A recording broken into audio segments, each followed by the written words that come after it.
Multiply 3,867,081 times 2.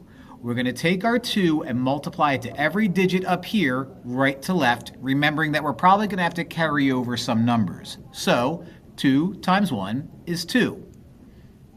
2 times 8 is 16. So write out your 6 and carry that 1 over. 2 times 0 is 0, plus 1 is 1. 2 times 7 is 14. So write out your 4, carry over the 1. 6 times 2 is 12. 12 plus 1 is 13. Write out your 3, carry over the 1.